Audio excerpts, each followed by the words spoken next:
Hey guys, welcome to Sound Bites. This is Allison.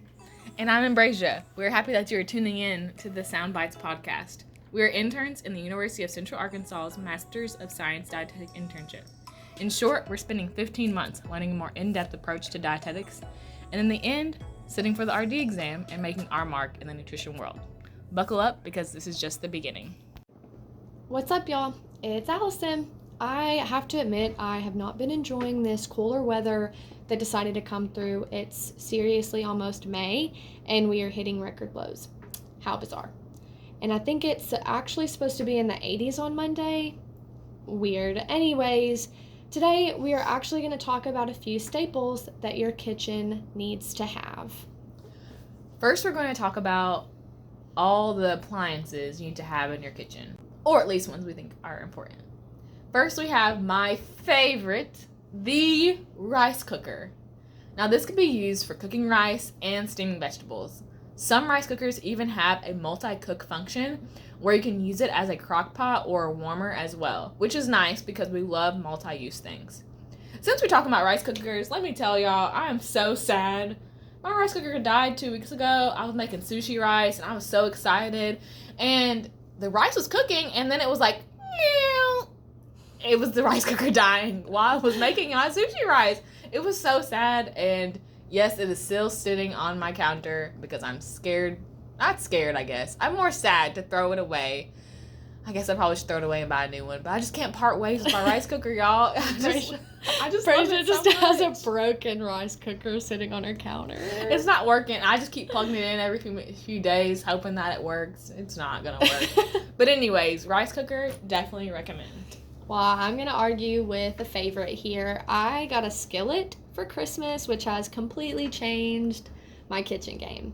It can be used as a griddle or a grill. You can use it to fry or saute. You can cook meats and vegetables, a whole meal using this. So yes, we love multifunctional things. And I personally just love making my pancakes on it. Ooh, yes, I love pancakes. And I also love skillets as well. But the next appliance is a blender. Now, you might be thinking, blender? Can I only use that for milkshakes? No, not only milkshakes, but smoothies, sauces, and soups. I just sounded like an infomercial there for a second. But yeah, you can use it for a lot of different things. And I think it was really cool when I first realized you can make soups in your blender. So if you use something like a skillet to cook your veggies and just add some broth and throw it all in a blender and blend it up, you got a soup. And I think that's pretty cool. And I think it's important when you're buying appliances to think about how many ways can I use this, because it really helps you measure the worth of that appliance to you, especially since some of these things are on the pricey side. Yeah, I have to agree with you, Ambrosia. That's like a really good point. But it also makes me think of like just some smaller but important items I think everyone should have in their kitchen too, like a spatula, a wooden spoon. They actually do not scratch up pots and pans. A strainer for either baking or using to strain your noodles, a whisk, and a sharp knife. And I say a sharp knife because contrary to popular belief, you are more likely to cut yourself while using a dull knife. A sharp knife is obviously less difficult to use when cutting foods. And since we're on the topic of necessary kitchen utensils, I think we should also discuss some top pantry staples too. Yeah, now if you've listened to our episode 3 where we talked about building balanced meals, then you all know about the first pantry item I'm going to recommend, and that's grains. Personally, it's one of my favorite foods to eat. Grains are great to keep in your pantry because they have a very long shelf life and they're very versatile.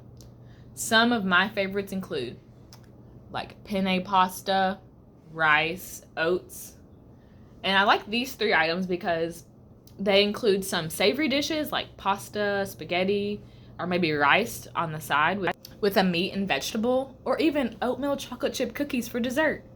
Fun fact, for whoever even cares, I actually had oatmeal for breakfast this morning. Ooh! I fancied it up with some honey and some peanut butter.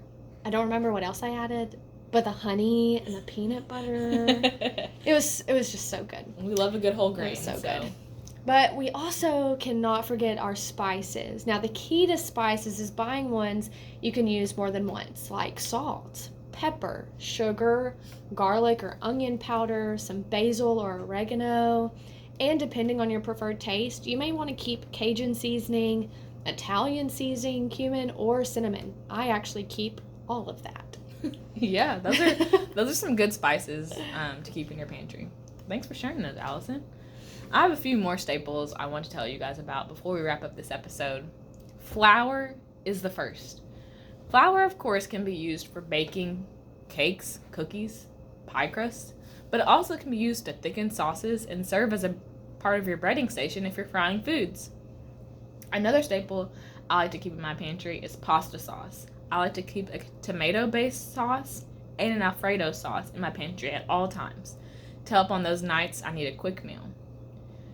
Now, this next one's only good if you're not allergic. And I'm talking about peanut butter. As Allison said, peanut butter is great in things like oatmeal or peanut butter and jelly on toast.